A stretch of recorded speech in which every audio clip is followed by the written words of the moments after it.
my man. Thanks. We're going to get into what you did for a living. Do you think Wisconsin is a good waterfowl hunting state as a whole? Absolutely. What makes you consider it a good waterfowling state, Todd? The variety. You got the Great Lakes, that you got sea ducks and big diver hunting area. You got the Mississippi River, which is, you know, maybe not quite as known as Arkansas, but it's certainly a traditional waterfowling area. You got the Horicon Marsh, one of the most, you know, renowned National Wildlife Refuge in combination with a state hunting area. And again, it's just the diversity that we offer here. So the diversity, would you, as far as your passion for waterfowl hunting, you ended up making a living being a game warden. I want to talk about the education process of what it takes to become a game warden. But as far as your passion for waterfowl hunting goes, are you a mallard purist? Do you like going on a good diver duck shoot? Do you love Canada geese as much as I do? I'm a mallard and Canada goose purist. I'll shoot some specks in California, and I absolutely love eating them. It all gets me fired up, but most of the times if I get invited on a diver hunt, it's a hard pass. But, you know, the occasional canvasback flies through. It's beautiful to have the king on your strap, but I'm a mallard guy. Are you more diversified than that? I'm more diversified. I mean, I've loved the mallard. I've been to Saskatchewan, North Dakota, you know, feet down. That's pretty hard to beat. And I sit on the layout boat on Green Bay, and when the bluebills or a can comes in, feet down. So it's, maybe I'm just into the feet down piece of it than the species. Okay, I want to spend most of our conversation. I know you love duck hunting. I've heard a lot about you. Thank you for what you did, for what you do. Joel brags about you a lot. Joel, are you going to talk with us on this? I know you're kind of laid back and you seem like you're more in a listening audience state of mind right now, because I have made you do a lot of work today. But we'll have our great Joel Clayfish join in on this episode. Todd Schaller, you were the chief game warden for the state of Wisconsin for 7 years. That's the highest rank you can get as a game warden, and what were you before that? Yes, that's the highest rank. So that the chief is the one who manages our state conservation law enforcement program in Wisconsin. Prior to that, I was a captain who oversaw our recreational safety program, so hunter ed, snowmobile, boating, ATVs, and those type of things. And prior to that, I was a first line supervisor out in the field and started my career as a field warden. So, 2 quick questions to kick this off. Number one is this weekend coming up, opening day rifle deer. I've heard numbers from 600 to 660,000 deer hunters in the field. I assume that not all of them have a gun at the same time, but if they do, that's awesome. Is that the busiest weekend of a game warden's career in the state of Wisconsin? Or the game warden's year, I should say. Yes, absolutely, without question. And it's really, as you said, it's just a pure numbers thing. It's the number of people who are out. So there's an educational component of it, there's a huge safety component of it, and then obviously when you have that many individuals out, not everybody's going to follow the rules. So. Second question to kick this off. What is the percentage in your head right now? I'm not even going to say a number because I just want it to come raw off your brain right now, Mr. Todd. What percentage of duck hunters, goose hunters, overall waterfowl hunters break at least one law every single time they go out in the field? One law. It's high. It's probably higher than it should be. It's got to be high, right? Because we don't even know them all. And that's exactly it. I mean, there's the federal layer, the state layer underneath it. You said give me a number. I'm going to say probably 80 to 85%. Can you imagine? But again, a lot of that's not known. So were you the mindset of a game warden that it was automatic? What's it called when you have to write a certain amount of tickets as a police officer? Quota. Okay, was it all about the quota with you? Is it a quota to game wardens, or was it more about the education process to where if you saw somebody that really did care, could you tell right away, like, this was going to be something, I'm just going to give a ticket because this guy's obviously just blatantly breaking the law? Do a lot of people blatantly break the law and go out and intentionally do it? No, they don't. And to answer your first question, I think we all game wardens probably mature and grow within their career. So probably year one, I probably was not the nicest in the world, and probably didn't give a bunch of breaks. But as you start to kind of mature and grow and get to know people, get to read people, you kind of tweak that throughout. And really 3 groups of people we deal with. One is, probably the biggest percentage is the person who's out and just doesn't know or makes a mistake. You know, and to me, late in my career, that's an educational opportunity. It's like, hey, this is how you need to do it. This is why you need to do it this way. Then there's the one who goes out and, you know, the mallards just keep pouring into the field, and they're an opportunist, and they, you know, they got their limit, but, you know, for 10 days prior, they didn't shoot a mallard, and now they're going to just be an opportunist and take an extra 1 or extra 2 or extra whatever. And then the third is the person who willingly wakes up, leaves the house with intent to violate and just doesn't care. And there really are those type of hunters. There are. I've seen the guys that pull over on the side of the road and shoot at the decoy, and they kind of, you know, the guys, they trick them, but they're intentionally shooting off a road, which is illegal. Yep. I don't know if they woke up that day thinking, I'm gonna go shoot off the road, but then they see a big buck out there and like, I'm shooting off the road. I'm killing that deer no matter what. And then all of a sudden there's like cars whizzing by going 65 and they're trying to kill this deer. Yeah. And that mindset is so off to me as far as the way I was raised in hunting. This is going to be a lot of question and answers because I'm very interested in all of this because I travel so much, and ignorance is not an excuse for the law. It's my responsibility to study Wisconsin law, know what I have to have license-wise, hip-wise, duck stamp-wise, validation-wise, federal duck stamp. There's so many different layers of this. You mentioned federal and state. Now I got to come here and go, all right, what's the limit? Well, how many hens can I kill? Is that a hen? Is that a gadwall or is that a hen mallard? How do I identify all these ducks? Is it bright enough to shoot yet? Is it bright enough to identify yet? I've had game wardens come up to me and accuse me of shooting the wrong ducks. And I'm like, you're wrong. That's not the duck you're telling me it is. So there's all these different layers of this onion I want to peel back in this episode. This is probably going to be a 3, 4, 10-part episode because this is a big part of hunting to me. Yeah. One of the things I want to get out in the open right now is you go to NRA convention, you go to hunting shows like NWTF or SCI or SHAW. I've never been involved in a shooting. I've never seen it even come to that, right? I've never seen anything bad happen where there's a lot of right-minded hunters, conservationists, Second Amendment supporters when I'm at these type of events.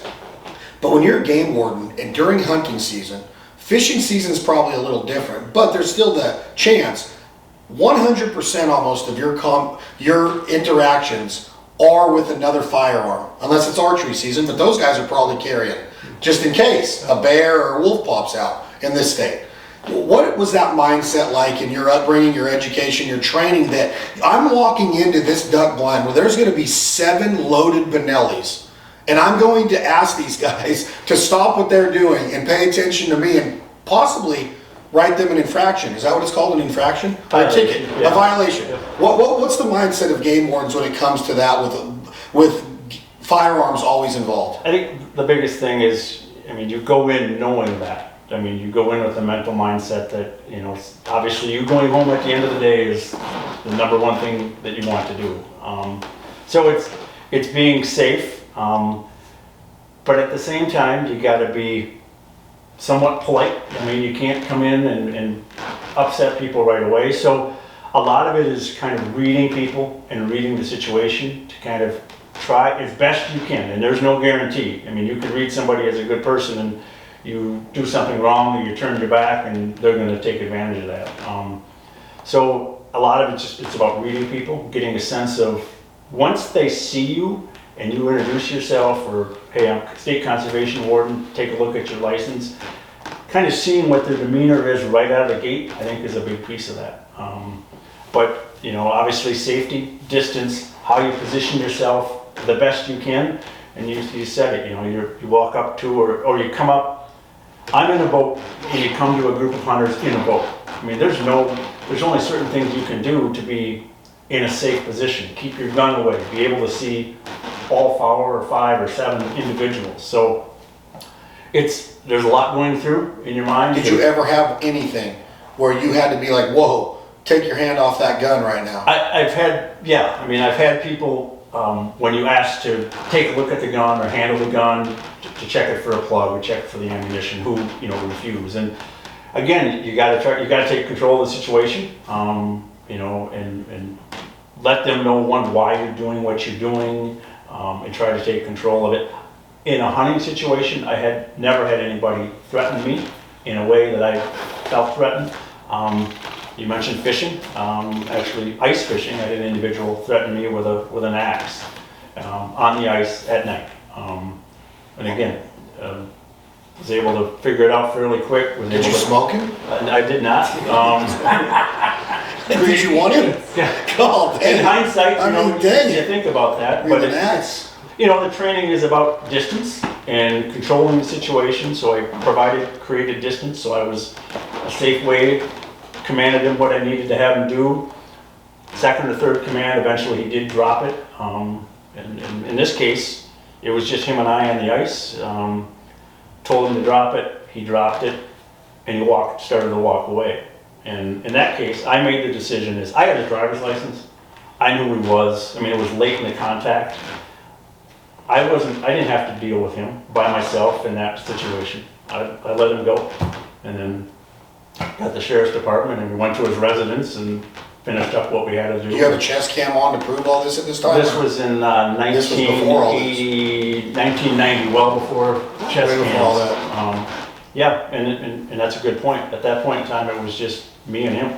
So, And you gotta go tell the sheriffs, and he's like, no, I didn't do that. yep, yeah. Let's use this as an education process throughout these conversations of how to help people be better at not breaking the law. Because when I start to break down state laws, and I travel to 15 to 18 states a year, 2 to 3 Canadian provinces, I hunt a lot of different places, and there's a lot of different laws. And then and I want to, you know, compare that to federal law. First, let's talk about party hunting, which is a huge question in waterfowl hunting.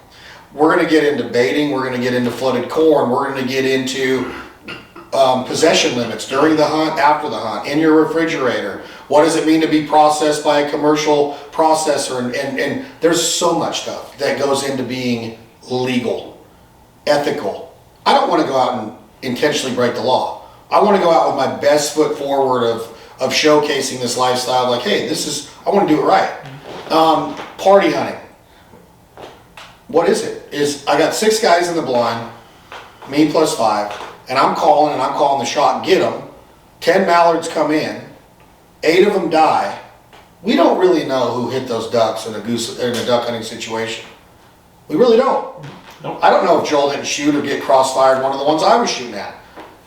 It's a big question of limits, possession, and what happens during that hunt. Is that why we have separate piles, to where when your pile is reached and your limit is reached, you're not shooting at the next flock? Or tell me a little bit about how party hunting works in your career and what you came about of saying, like, all right, you guys got to understand, if you're done and you got a pile of ducks, you each have your individual piles of ducks. How does that work? How do you educate a group of hunters of, like, you can't shoot at this flock, you've already shot your mallards?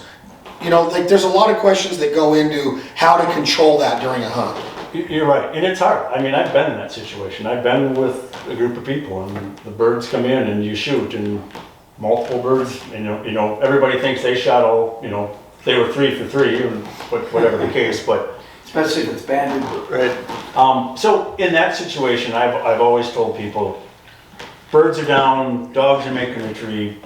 At that point, you might not know who shot what birds, but you need to figure that out, and you need to separate them out. And then, to your point, when you get to that limit, if it's a complete limit or a mallard limit, so if it's a complete limit, you're done shooting at ducks. If it's a mallard limit, you're done shooting at mallards. And in explaining to people, I've always said, the reason this is if we're down to 2 ducks, we can have 2 mallards and we got 4 people hunting. And a group comes in, if we all 4 shoot, what's probably gonna happen? We're gonna go over. We're gonna go over the limit. Yeah. And that's why you gotta separate it out and say, all right, Chad, you've got 3 mallards, you get 1 more, we got 1 more to get, that's your bird. Is it the law, Todd, that I, in the duck blind, have to have my own individual pile, or can we have our birds all piled up behind the panel blind? You walk up, say, hey guys, good afternoon, Officer Schaller here. Whose ducks are these?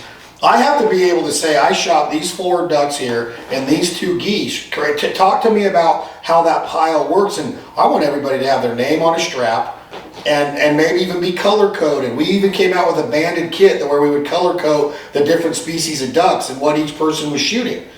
There's got to be a way to do it right. There's a lot pile picks. Are you allowed to put the ducks in a pile without tags on them and take a pile pick? Are you allowed to leave the field and leave your ducks with your buddy if it's not tagged yet, just to go get the 4-wheeler real quick? I've heard all these stories, right? How do you manage that as a game warden? Of you walk up and there's a pile of birds? Is that illegal, first of all? No, because they might know which birds they shot, in my mind, and that's what my experience was. Most people stacked them up. They were in the boat, they were in the blind, and then my first question is, whose birds are what? And as they start to sort them out, if they sort them out to their you know, these are my 4, these are my 4, and they're clear on that, they're good. They're good. The easier way to do it is to identify them. Put a zip tie on them, put a tag on them, pile them separately. And that's what I do, and that's the people I hunt with. I explain to them why we want to do it that way. That's the cleanest way. That eliminates the question or the guessing. And a big thing of what conservation wardens or game wardens do is, you know, when they come to talk to you, they probably just didn't hop out of their truck and come to talk to you. They probably have a sense of what's going on and what's happened over, might be a half hour, might be 2 hours, might be, you know, the entire hunt. So that to me is, and again, it's kind of gauging people, so you start to ask them some questions that you already know the answer to. You're looking for honesty now. You're looking for honesty, and you know, what are they going to lay out to you, and that kind of sets the stage for the future conversation or the rest of that contact. If I go get the 4-wheeler and I leave my unmarked birds for a pile pick, they're stacked. Joel's out in the field with 3 other guys. They're over their limit because I'm gone right now. Is this an infraction of the law for me leaving my birds there? Do I have to legally carry them out and carry them back to put in the pile pick, or tag them before I leave these guys with my birds to leave the scene of the hunt? And then obviously after this, I'm going to mature that question in to transportation, but I want to wait on the transportation part of wild game, of wild waterfowl. Again, so if you're leaving and you're going 100 yards to get the practical, is it a violation by the letter of the law? Yes. It is. It is. But again, through that conversation, you walk up, 3 guys, 4 limits, you know, oh, it's Chad, he's, you know, he ran up to the road to get the ATV. I probably already know the truck and the ATV are up there at that point in time. So, and it goes back to, again, to be clear to yourself, to be clear to the game warden, tagging them, identifying them, leaving them that way is the absolute letter of the law. Joel's got his truck there, mine's parked behind it. I don't want to get blood in the bed of my truck. Joel's got a no camper shell on. His truck's known as the transport vehicle. Well, I throw all my birds in there. He goes home. I go to the cafe. What legally do we have to do to make sure Joel doesn't get in trouble with my ducks, or I don't get in trouble for leaving my ducks? Is there a transportation tag? Is it a written thing? How do we make sure that Joel can't get in trouble if he does get stopped that day? There's a tag that goes, your birds should be tagged, and along with that should be, these birds were left with Joel Clayfish. And that's legal? Yep. That's what we do. Yep. So I can leave, I can go to the cafe and eat breakfast. He's going, he takes them. Yep. Because the outfitters do that all the time. They'll take all the tagged birds to the feather house or whatever, the plucking house, whatever you want to call it, and they'll take them for their clients, but they make sure that they're all tagged. Yep. That's the letter of the law, is that you can transport other birds as long as you have... They're identified to who they belong to, and you have that note explaining they're your birds. I watch First 48 a lot. First 48 hours of a homicide investigation. They use social media a lot to break down suspects. What pictures were posted. A lot of these guys are like posting pictures with Glock 9s, like, look what I got. And they're like, oh really, you got a Glock 9? That was used in the murder. We're gonna go test this, whatever. They use social media to figure it out. How much is social media used in wild game hunting, and are you looking for people that are posting a lot and you're like, man, these guys are really killing a lot of birds this year. We better, how does social media become an impactful friend of the game warden to find wrongdoing? So obviously with the growth and the expansion of social media, I think it's probably safe to say that almost every state conservation agency has a social media unit they either spend all their time doing that and investigating it or using investigations, or part of their work is to do that. And that can be searching social media, which obviously is a big task. So most of it is probably done based on some type of complaint or information that says, hotline comes in or a complaint comes in and says, hey, I saw this picture of this hunter with this. Now they start digging into that and trying to explore that. And again, it's all open source social media, and they can get access to it. That's probably how most of it's used versus just random searching. It's probably based on a complaint or information. Do you have any questions that are off the top of your head? I'm kind of hogging the guest. No, this is the reason he's chief warden. This is what I love about Todd Schaller. He's not a guy who's enforcing laws that he doesn't have to live by in his regular life. This guy's out there in the field, in the boat, waterfowl hunting, so he actually has an understanding of those conundrums that you brought up, which are on our minds every time we hunt. Every time we hunt, we try to do the best we can, and we know that there are going to be moments when the best isn't good enough, and that's why he's changed the culture of wardens in Wisconsin from those in the field thinking they're, every time they step in the field, they're not leaving till they write a ticket, to I'm going to assess the situation and use my judgment as to the good faith of the hunters I'm coming across. That's a good point. What percentage of game wardens are as passionate about hunting as you are? It's changing over time. I can tell you when I started in 1989, probably 100% of the wardens who worked and were hired had some hunting background and experience. Probably a high level of hunting experience and fishing and outdoor. Over time, I think, and it's probably true for all state agencies in hiring conservation wardens, you know, there's more and more who don't maybe have a lot of experience, or some have no experience. And you know, thankfully there's programs that I'm involved with and other organizations that are involved with that try to provide opportunities to expose those individuals to, in my case, waterfowl hunting. You know, there's professional learn to hunt programs. Delta Waterfowl puts on a college program designed for individuals who are studying to be biologists or game wardens or whatever the case. So that's changed over time, and it's a tough learning curve when you come in not knowing and understanding some of the activities that you're regulating. And there's a big learning curve to figure out, you know, that whole piece. Some of it's just being able to have a conversation with a hunter or a fisherman, and you know the talk, know the conversation. But there's definitely a changing in the individuals we're hiring, and it's not a bad thing. It requires more work and more effort. Ethical and oh, sorry, Joe, go ahead. I was just going to say, Todd, a couple weeks ago, Todd invited me to a warden, federal warden, state employee seminar where they were learning bird identification, duck identification, invited me to come there and cook goose for lunch for the wardens. I mean, this kind of thing didn't used to happen. That's great. It's saying, here are what we're looking for, here's what we're actually looking at, so we're not misidentifying birds when we go in the field and talk to somebody. And here's also something fantastic that can come out of it. Eat this lunch, and if you like it, this is what waterfowl hunting is about. And I don't think a warden would ever want to go out and get stuck in that situation of writing a ticket for the wrong reason. Right, because they don't want didn't that, know. of course not. But the fact that he invited me, I mean, that just goes to show that attitudes about inclusivity and understanding of from both sides are literally in the works and are literally happening in Wisconsin right 100%. now.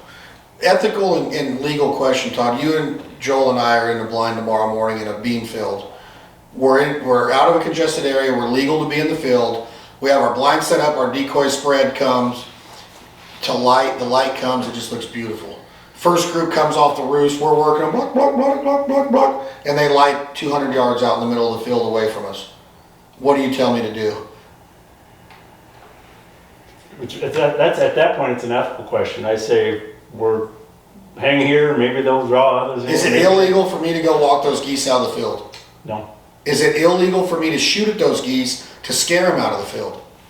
No. Is it migratory waterfowl harassment to bug those geese once they've situated themselves to feed? No, the way the law works is worded is you can't use a vehicle to do that. Can't be in a moving boat or a moving truck. Yep. Or Moving ATV. four-wheeler, ATV. Yep. So I could get up out of the blind. Todd, Joel, unload, muzzles up. I'm gonna run Axel out there and get these geese out of the field and get them out of here so the next flock doesn't light. Yep. With the light. Really, because I've always thought that was harassment. Yep. In Wisconsin, no. Federally, do you know? I do not believe it is. I think it's the vehicle, moving vehicle aspect of it that makes it harassment or hazing. You're sitting behind us a quarter of a mile in your binoculars watching Joel and I hunt the same bean field tomorrow. Flock comes in, I say get them. We raise up and smoke 6 in the hole dead. We got 2 floaters that we know, we watched them. They were lunged, they might have went down, they might be alive, they might be dead. What's the law for a waterfowl hunter on those 2 birds? What I would do in that case is basically you've shot over your limit. And I would encourage you to pick up the phone and call in. Okay, let's go back where it's not over the limit. It's just a flock comes in and we're still legal. They're legal birds, part of what we did, but they went down. What is the wanton waste? What is the ideology of like you have to go make an effort to get that bird or what? You have to make a reasonable effort to, I think the law there says it's a reasonable effort to retrieve the bird. Within what kind of time frame?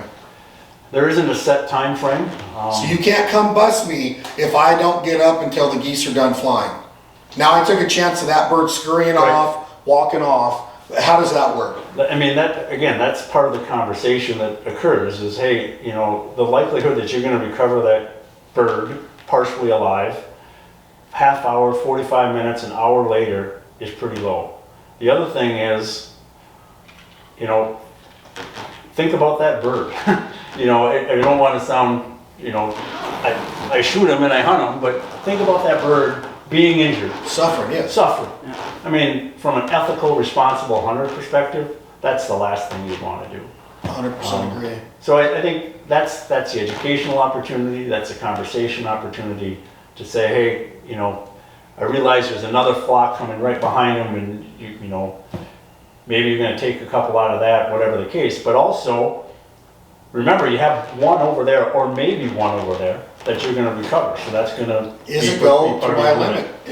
If I go over there and I make a reasonable effort to retrieve that goose and we can't find him, I can legally shoot another bird? Correct. Yep. As long as you see me make an effort. As long as you've made an effort. Dog's over. The effort might be the fence line.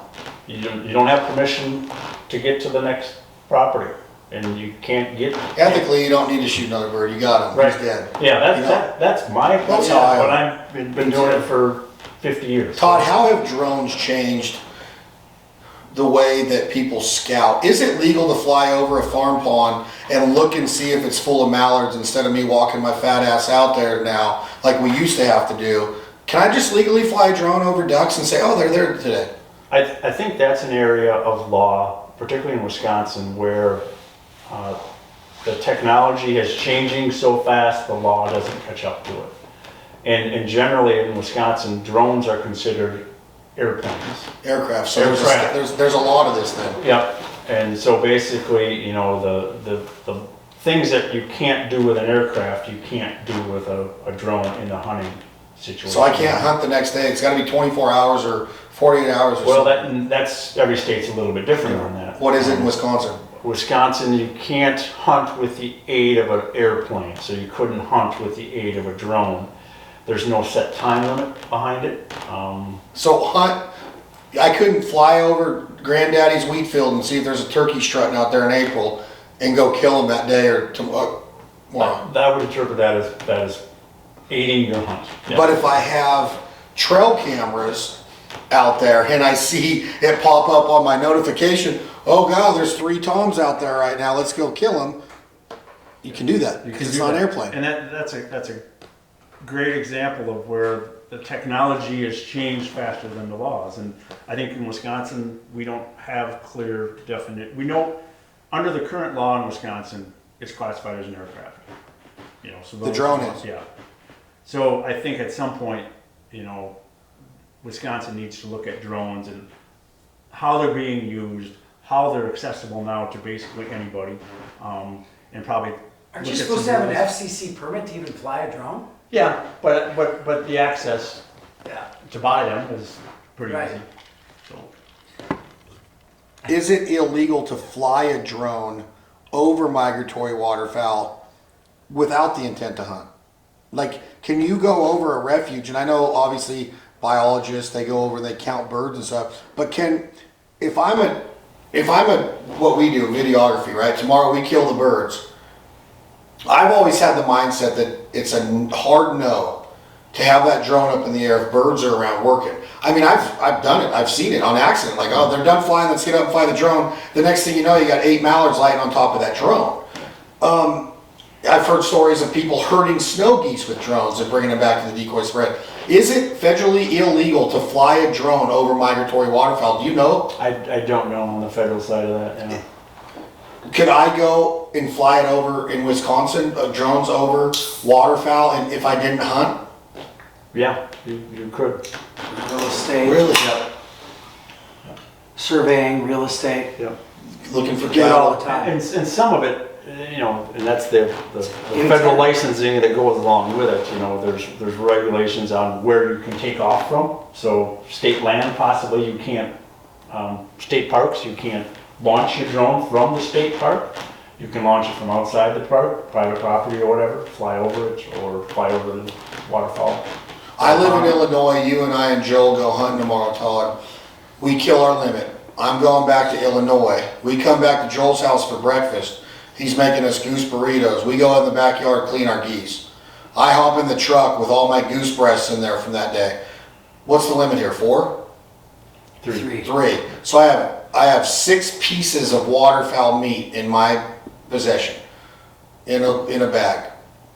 Am I legal to cross into Illinois with those breasts? No, Why? have to have a wing or head attached For identification for purposes. identification purposes.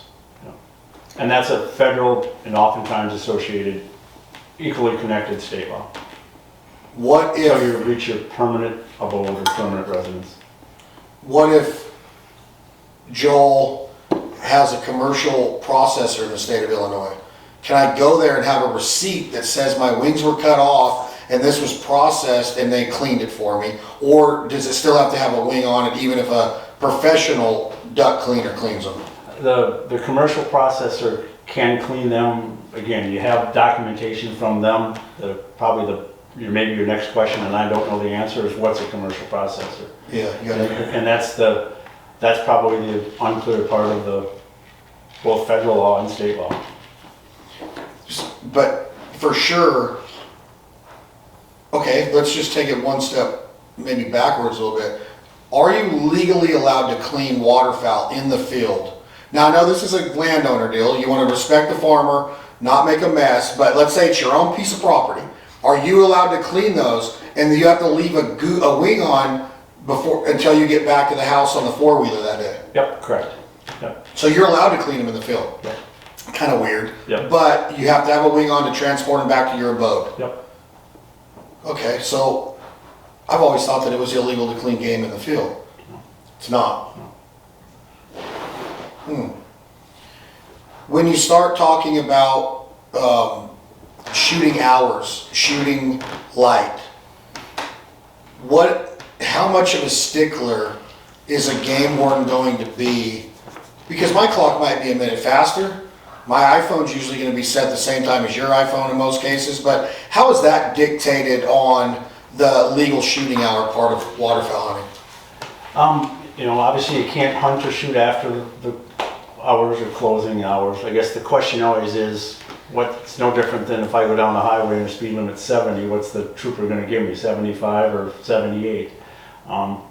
I think most understand minute, 2, 3, 4, probably, watch differences and things like that. But when you start pushing past, 7, 8, 9, 10, now I think you should know at that point in time you're past the hours.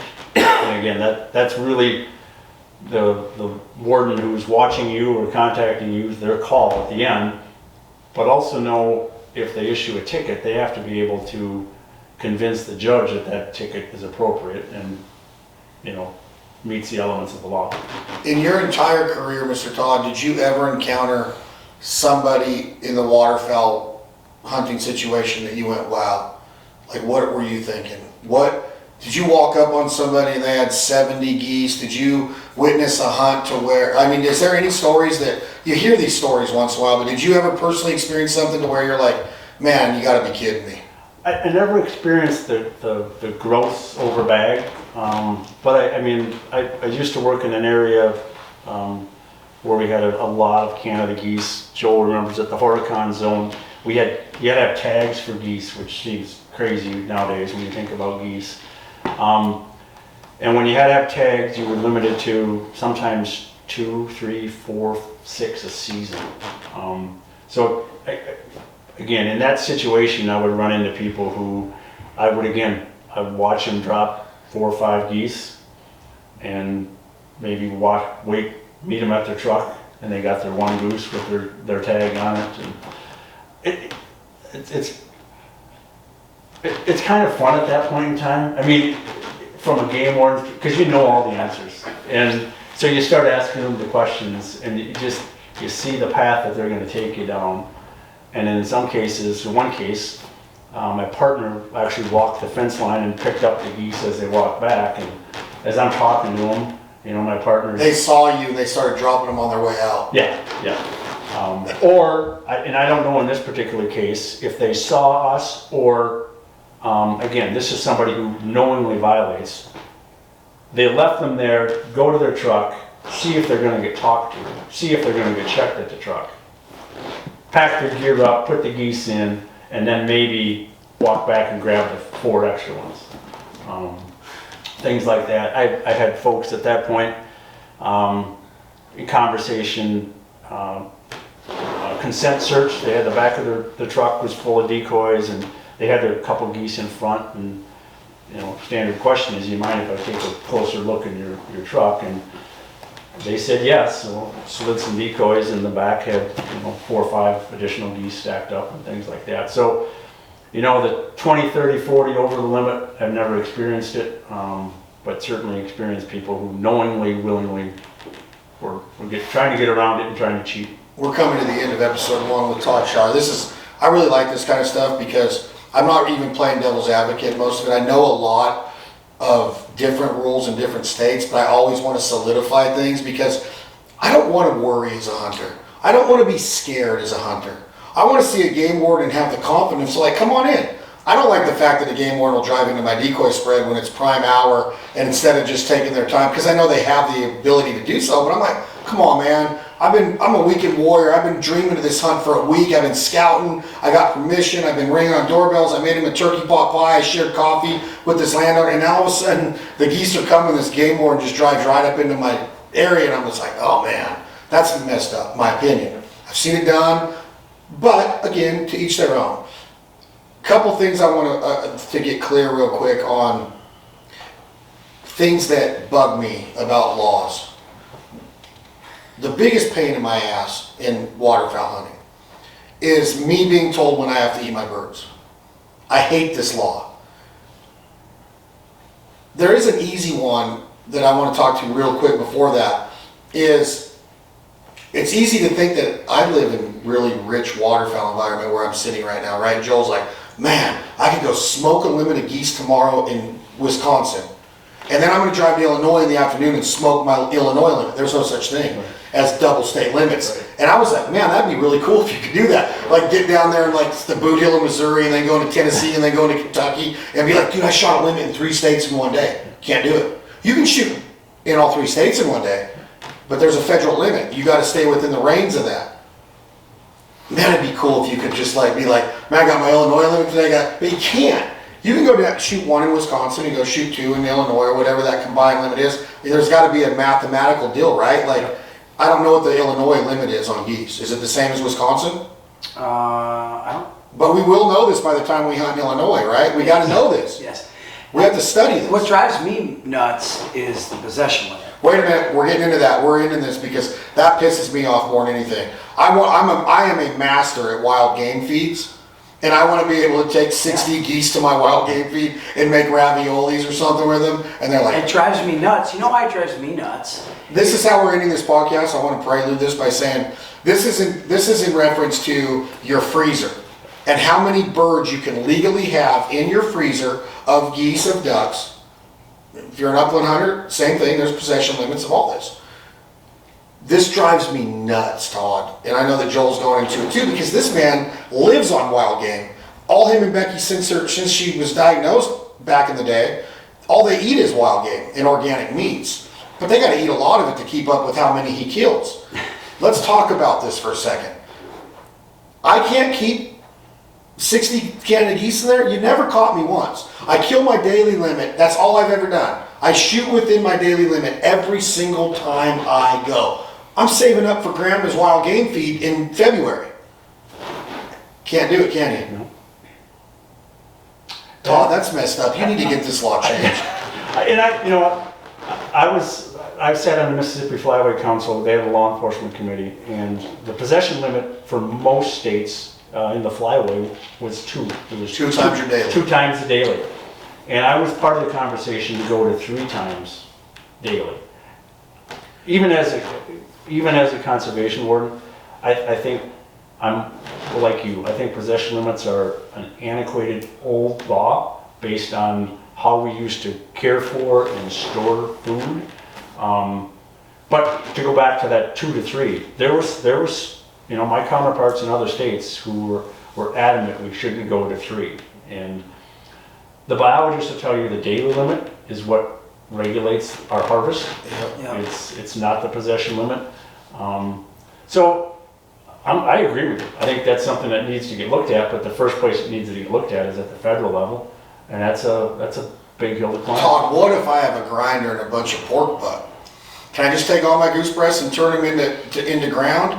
And then is it still part, or does it have to be done by a professional processor with a receipt not to be part of my game bag? Like, how tricky can I get to where if you say, Chad, open that freezer, and you're like, well, what is all this ground? And I'm going to be like, well, I bought a bunch of pigs, it's 4-H. You going to go test it? I mean, like, how do I get past, how can I keep all that ready for my grandma's raviolis to eat in February without getting pinched on a possession limit? Actually, under the current law, I don't know that you can, unless it's commercial process. So I can take it commercially and get it turned into ground, and it's done. Then you have it documented, so you're going to know how many.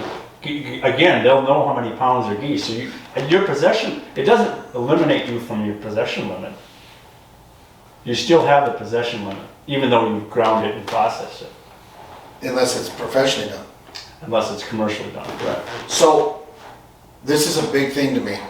Because I've done this. I just caught myself breaking the law 10 times in the last 2 years. I go into camp with a grinder and I do a taco bar for the hunters, and they love it. And as soon as they eat it, what do they say to me? Man, I want some of that meat. So I send them home with that meat, right? Like, if I give it away, am I breaking the law now? Am I allowed to go kill 4 more? Like, if these guys are taking that game to their house and they're going to cook it for their family now, am I illegal for giving my game away after I grinded it and put pork butt in it? Because you're not commercial, I would say you can't grind it and give it away. Man, I broke the law a lot. Because I do it all the time. I'd be like, and I don't do it to go shoot more. I do it because they're like, that's the best thing I've ever had, Chad. I need some of that. Go make it with eggs. Go make breakfast burritos. Go do your taco bar. That's crazy that I'm breaking the law. Legislatures are constantly trying to keep up with logic. Constantly trying. It drives me batty that the possession limit is only 3 times. Now, and I'm going to ask Todd, I'm pretty sure I can write a note, and I have a stack of notes on my freezer. This was given to me this day, or I gave this to this person this day, and they've accepted it. You can do that to give your wild game. So for me, we love wild goose. We love Canada goose. My wife loves it. But then we get to the end of the season in January, We're out. we got 3 meals of it. And that's it. And That's we it. can't eat it the rest of the That year. sucks too. But during those 3 months, be darn sure we get sick of eating it. Because we'll eat it every day because we have an opportunity for fresh protein. And we're going to eat that fresh protein. It drives me absolutely mad that You somebody should be able to have the legal daily limit. If there's 100, how many days are in Wisconsin goose season? 60, 80, 100? more than that. 107. 107. 107 times 3. You should be able to have, I'm not a good math guy, but over 300 geese in your freezer and eat them when you want. Now, I do understand the ethics of freezer burn and not using a vacuum sealer, but for people like Joel and Becky that are good for eating that goose year round and taking care of it, there is nothing that makes tears come to my eye faster, and that's a little bit of an exaggeration because, okay, there's things in life like my daughter that would make me cry if she got hurt, but when I look at my freezer and see freezer burnt tenderloin, or that's an exaggeration too, Todd, because I usually eat that fresh, but anything freezer burnt whether it's salmon or halibut or whatever, I just go, oh my gosh, what did I do? Right. That's why processing and preparation and vacuum sealing and understanding air and temperature control in your freezers, and then you get these chest freezers and you're like, well, how do I get to the bottom of it now, right? There's so many updated freezer compartmentalized things that you can do now to make your life so enjoyable as a provider. You know what I'm saying? Like stand-up freezers that are like chest freezers now, but way easier to organize. But man, nothing burns me more than wasting food. We woke up today and ate food that we paid for last night, and I was gonna be damned. They're like, you really want to take that home too? And I'm like, yes. And we made breakfast today and it was awesome, right, Joel? It was awesome. And that's my mindset, Todd. It's like, I'm not going to waste this goose. I'm going to take the carcass and I'm going to boil it down. I'm going to make pho with it. I'm going to make a broth with it. I'm going to make a gravy. There's a way to be a real provider. And I just hope that the message can get out there that hunting is more than killing. Hunting is more than a pile pick. Hunting is more than what Joel describes as the like button. There's something special about the culinary part of this.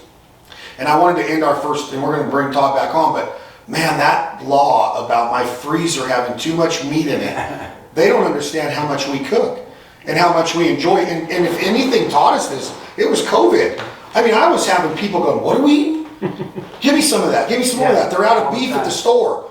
How'd you kill that turkey? Oh, I was on the Sacramento River and my boat hit a rock and I heard him gobble and I walked up and called him and smacked him, and that's what we're eating right now. They're like, man, you gotta teach me how to hunt.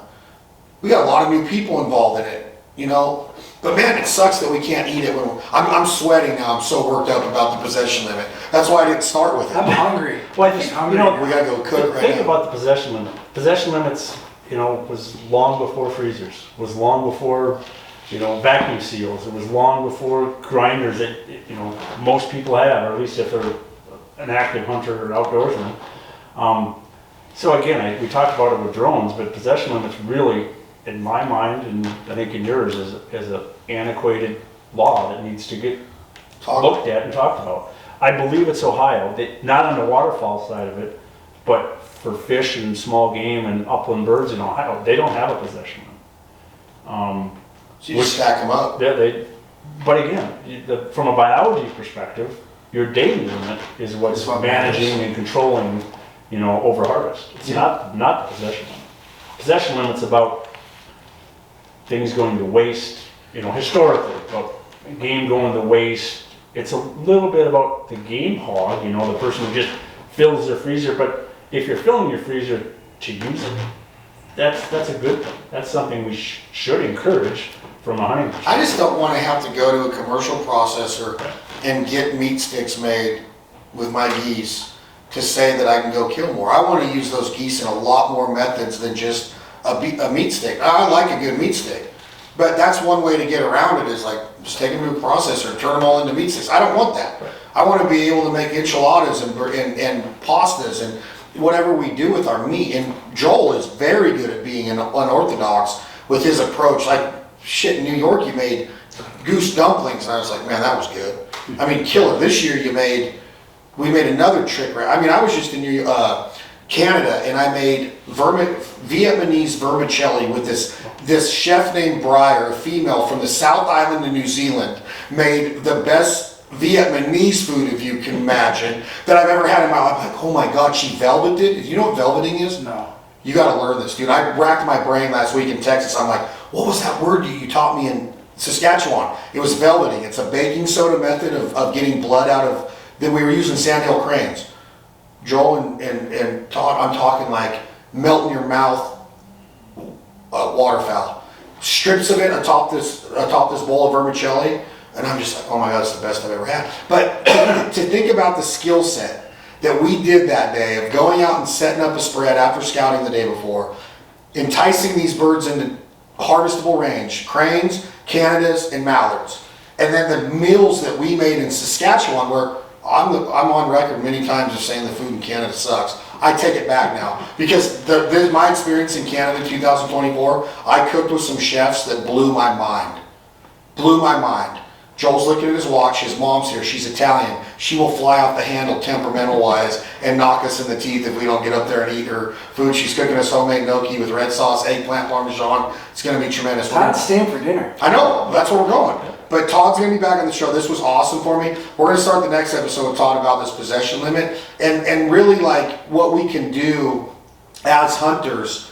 There's got to be a way that we can go and speak to our senators, our congressmen, our assemblymen, our lobbyists, and talk about how do we get in to communicate about these laws? How can we learn to be better hunters? How accessible are game wardens to have a conversation with me? Can I call my Department of Natural Resources, my Department of Wildlife in Nevada, it's called NDOW, Nevada Department, can I go and talk to a game warden in Nevada and say, hey, can you teach me some stuff? Can I hire you for a day, Todd, to come and do a seminar? Are you hireable right now in your retirement of Todd? Let's start a tour.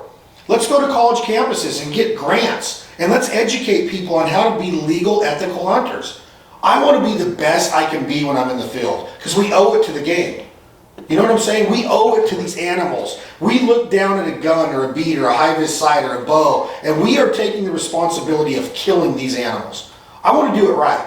I want to do it ethical. I want to fly the flag the right way. I want hunting to be looked at as honorable. I don't want to go out and be like, man, I killed the moose, man. I killed 90. Keep shooting, guys. I'm mad. In the South, they say we're mad at them. We're mad at them. Like, I'm not mad at those ducks. They're beautiful. But I understand. You go all year and there's a drought in Texas, then all of a sudden Mother Nature hits you with a good rain. It's time to hunt. Keep shooting. No, you don't keep shooting. You stay within the confinements, is that the word, of the law. You stay ethical. What's the word where you do the right thing when nobody's looking? Is that character? Is that ethics? Ethics, character? I want to do the right thing even if you're looking at me or not, Todd. Yeah. I don't want you to be like, hey, there's Todd's over there, he's watching us. Let's be legal today. No, I want to be legal. I want to be ethical. It's too easy to go the other way. Yeah. It's too easy. We could go out right now and break the law and maybe not get caught, but I'm not going to be able to sleep clearly tonight. But I also think it's the obligation of lawmakers to simplify the regulations. We'll talk about that on the next episode, Todd. Todd, this was awesome. We're going to hear some more stories. We're going to do a hot seat because I got a lot of quick fire questions for you. But I do want to hunt. We're going to hunt together. I want to learn more about how we can educate hunters because I'm going to end this episode of the Fowl Eye Podcast with the great Todd Schaller, Joe Clayfish, right here in Wisconsin. The barrier of entry in waterfowl hunting is holy. It's the investment, the money, the trailers, the decoy spreads, the boats. If you look at your watch one more time, I don't want my mom. Oh, she's already steaming. She's steaming. But the barrier of entry is so intimidating in this game. To go, what? I got to get up that early and I'm going to get wet. Now you're going to tell me that I got to be able to identify this bird on the wing and find how fast it flies, and I can only shoot this many of this and that. What? No, I'm out. It's too hard. It's very hard to be a successful, committed, passionate, legal, ethical duck hunter. It's difficult. You got to make it more than just a hobby. You got to make it like, man, I got to take this serious to be good at it. It's hard to be good at this. I'm still learning, and I've been in the game for a minute. I'm still learning, and I love every minute of it. The law is a big part of it. Yep. The possession limit's a big part of it. We'll be back with more Todd, more Joel, Fowl Life Podcast. Is this a Midwest Series episode? Yes. No. Why not? Brought to you by Travel, Wisconsin. Brought to you by the Wisconsin Waterfowl Association. This year, August, is going to be a 2-day event. The Wisconsin Water Patrol ain't happy about the 2-day event. You're going to find band in there, Fowl Life Jargon, the provider, trolls cooking demonstrations, tons of great vendors. The last thing I'm going to say on this episode of the podcast is that I have made it my goal within the next 2 years to meet the great Bob Euchre. Both of you guys can help me make that happen. Thank you all.